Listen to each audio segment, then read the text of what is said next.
नमस्कार दोस्तों, राम राम जी। कैसे हैं आप? आशा करता हूँ आप अच्छे होंगे, स्वस्थ होंगे। आज हम फिर हाजिर हैं एक नई कहानी के साथ।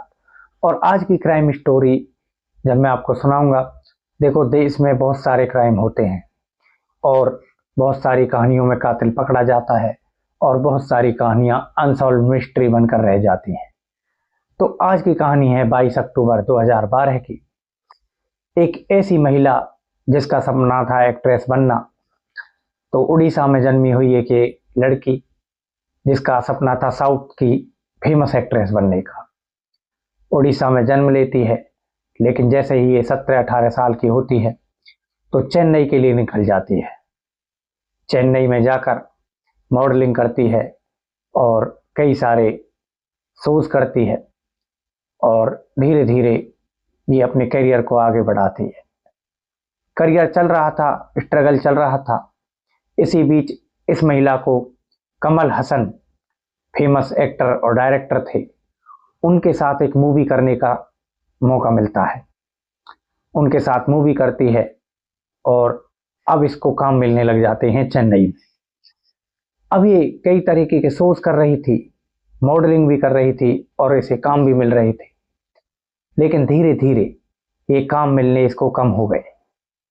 और इसी बीच एक व्यक्ति, सॉफ्टवेयर सॉफ्टवेयर इंजीनियर होता है, उससे इसकी मुलाकात होती है। नाम होता है उसका केदार। अब ये जो मुलाकात थी इन दोनों की, धीरे धीरे दोस्ती और उसके बाद प्यार में बदल गई। केदार और जो नाम था इस एक्ट्रेस का वो था बेदुसी दास। बेदुसी और केदार धीरे धीरे रिलेशन इनका शादी तक पहुंच गया। अब ये शादी कर रहे थे। परिवार वालों से पूछा तो परिवार वाले तैयार हुए नहीं, उनकी इसमें राजी थी नहीं और उनकी मर्जी के बिना दोनों शादी कर लेते हैं। अब दोनों की शादी हो गई और केदार और बेदुसी अपने अपने काम में लग गए। लेकिन जब बेदुसी को काम कम मिलना बंद हो गया तो ये एक सपना लेते हैं मुंबई जाने का। साउथ की एक्ट्रेस बनने का जो सपना था वो अब मुंबई की तरफ रुख कर चुका था। अब केदार और बेदुसी दोनों मुंबई के लिए चले जाते हैं। केदार अपनी जॉब को छोड़कर मुंबई अंधेरी वेस्ट में चला जाता है और वहां पर एक फ्लैट लेते हैं रेंट पर। वहां पर रहने लग जाते हैं।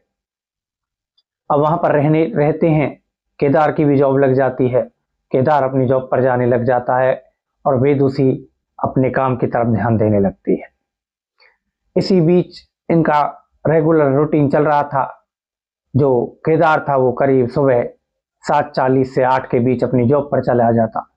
बेदुसी घर में काम करती और अपना मॉडलिंग करती। अब 22 अक्टूबर 2012 का दिन आता है और 22 अक्टूबर 2012 को रूटीन के मुताबिक केदार करीब 7:50 पर अपने घर से निकलता है अपनी जॉब के लिए। क्योंकि सोसाइटी में सीसीटीवी कैमरे लगे हुए थे तो सीसीटीवी कैमरे में साफ साफ दिखाई भी दे रहा था। वो निकल जाता है और डेली उसका रूटीन होता है ऑफिस पहुंचकर बेदुसी के पास कॉल करने का, ये बताने का कि मैं सही सलामत ऑफिस पहुंच चुका हूं। अब ये करीब 9:20 25 मिनट पर ऑफिस पहुंचता है। वहां जाकर कॉल करता है अपनी वाइफ को, लेकिन कॉल नहीं उठाती है उसकी वाइफ। अब पहली कॉल की थी तो ये आदमी सोचता है कि हो सकता है कहीं बिजी होगी, काम कर रही हो, तो कॉल नहीं करता और अपने काम में लग जाता है। इसके बाद वो करीब 1-1.5 घंटे बाद फिर कॉल करता है, फिर कॉल नहीं उठाई जाती और इसी तरह से लंच हो जाता है। लंच का टाइम ऑफिस का, लंच में फिर कॉल करता है और फिर उसकी वाइफ कॉल पिक नहीं करती। अब सोचने वाली बात थी कि वाइफ फोन नहीं उठा रही थी और वो फोन करे जा रहा था, लेकिन कहीं ना उसने सोसाइटी में फोन करके किसी से पूछा और ना उसने घर जाने की कोशिश की। अब जैसा कि मैंने आपको बताया था, जो बेदुसी थी उसके पिता इस शादी से रेडी नहीं थे, उनकी मर्जी नहीं थी, तो इनकी आपस में बातचीत भी नहीं होती थी। एयरफोर्स में इसके पिताजी काम किया करते थे। अब जो ये केदार होता है ये अपने ससुर के पास कॉल करता है। आज तक इनकी कभी बात हुई नहीं, लड़ाई टाइप की शादी हुई थी बिना मर्जी के। रीजन उसके पीछे बहुत सारे, कास्ट का रीजन था और कई सारे रीजन थे। लेकिन आज केदार फोन करता है अपने ससुर को और कॉल करके बोलता है कि देखो, डेली मेरी बात होती थी और आज मैं ऑफिस में हूँ, वो फ़ोन नहीं उठा रही। हो सकता है मेरी एक दो दिन पहले कुछ कहा सुनी हुई थी, नाराज हो, और आप ऐसा करो, उससे फ़ोन करके पूछो अगर आपका फ़ोन उठाती है तो। आखिर पिता होता है, पिता अपनी बेटी पर कॉल करता है लेकिन कॉल नहीं उठाई जाती। अब बार बार पिता कॉल कर रहा है, ऐसे ही केदार फ़ोन कर रहा है। इसी तरीके में शाम हो जाती है और शाम को शिफ्ट खत्म होने के बाद केदार घर के लिए निकलता है। घर जाता है, डोरबेल बजाता है, कोई गेट नहीं खोलता, ना कोई रिस्पॉन्स है। अब कई बार गेट बजाने के बाद जब गेट नहीं खोला तो अंदर से एक आवाज़ आ रही होती है। केदार सुनने की उसे कोशिश करता है और वो आवाज़ होती है टीवी की। टीवी पर गाने चल रहे थे। अब केदार जाता है, अपनी गाड़ी से चाबी निकालता है, घर की दूसरी, गेट खोलता है और अंदर जाता है। जब अंदर केदार घुसता है तो उसकी आंखें फटी की फटी।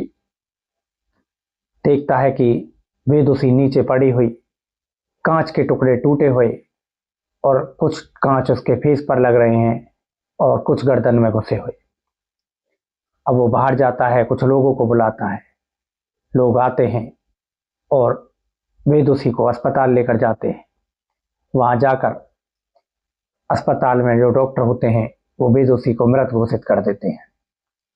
अब पुलिस कंप्लेंट की जाती है, पुलिस कंप्लेंट होती है, पुलिस आती है, सारे सबूत इकट्ठे किए जाते हैं और कैमरा में चेक किया जाता है, पोस्टमार्टम करने के लिए दिया जाता है। पोस्टमार्टम हो जाता है। पोस्टमार्टम की रिपोर्ट 2 दिन बाद आनी थी तो पुलिस अपने हिसाब से इन्वेस्टिगेशन कर रही थी, लेकिन अभी तक ये केस एक मिस्ट्री बना हुआ। अब पहला जो इसमें सस्पेक्ट था वो केदार ही था। केदार से इन्वेस्टिगेशन की जाती है तो वो बताता है कि मैं डेली जैसे ड्यूटी पर जाता हूँ ऐसे ही ड्यूटी पर गया 7:50 पर और 9 बजे के बाद वहां पहुंचा और शाम को वहां से आया। उसके कलीग से पूछताछ की जाती है तो वो भी यही बताते हैं कि हाँ, ये ड्यूटी पर था। तो केदार के खिलाफ कोई सबूत नहीं। अब सारी जांचें की जा रही थी। 2 दिन बाद पोस्टमार्टम की रिपोर्ट आई और रिपोर्ट में यही आया कि वेदोसी की जो मृत्यु है उसका कारण एक्सीड ब्लड, जो ब्लड का निकलना हुआ शरीर से ज्यादा मात्रा में, और एक डीप कट उसकी गर्दन पर लगा, वो भी उसकी मौत का कारण था। अब पोस्टमार्टम की रिपोर्ट आ चुकी थी। पुलिस अपनी इन्वेस्टिगेशन आगे बढ़ाती है। पुलिस सारे रिकॉर्ड चेक करती है, माता पिता से भी पूछताछ करती है। माता पिता सब बताते हैं लेकिन कोई क्ल्यू नहीं। अब पुलिस जो बेदोषी होती है उसके रिकॉर्ड निकालती है, कॉल डिटेल। जब कॉल डिटेल चेक की जाती है तो उस दिन की 80 मिस कॉल उसके फ़ोन पर दिखाई दी, जिसमें से कुछ उसके पिता की, कुछ केदार की और कुछ कॉल उसके मॉडलिंग के कैरियर से जुड़ी हुई। एक कॉल उस पर आती है, किसी एड के 25,000 रुपये लिए हुए थे उसने, उसके रिटर्न की। तो सारे कॉल थे लेकिन मौत से जुड़ा कोई भी क्ल्यू उसको मिल नहीं रहा था। अब पुलिस को जो पहला सस्पेक्ट लग रहा था वो केदार ही लग रहा था।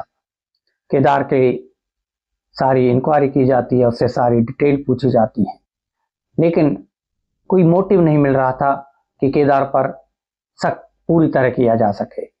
अब केदार के बारे में सारी इंक्वायरी की जाती है।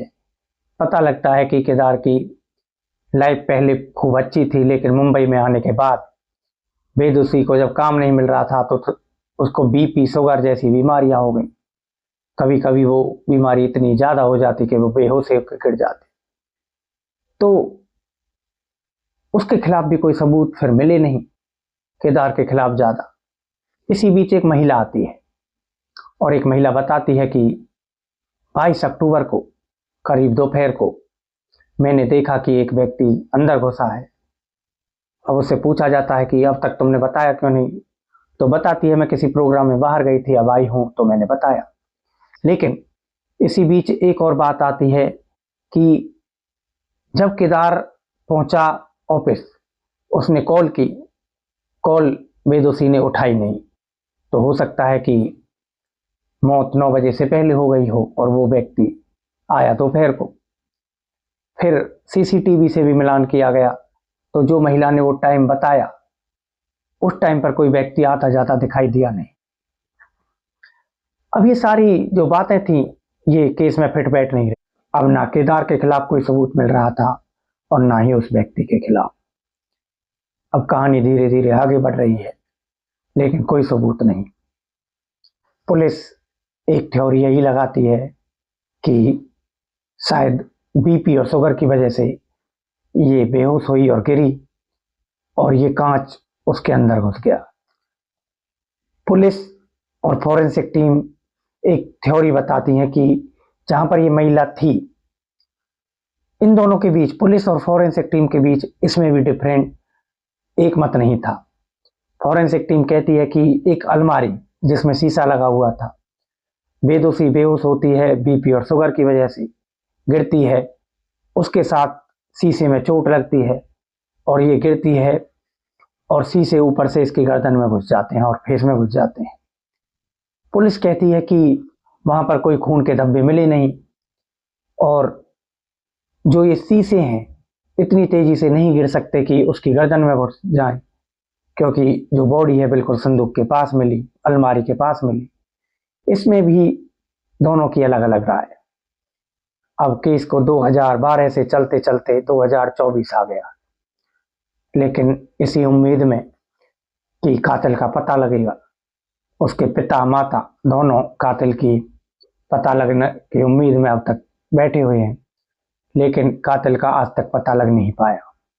पुलिस ने बहुत सारी कोशिशें की लेकिन कोई सबूत किसी के खिलाफ मिला नहीं।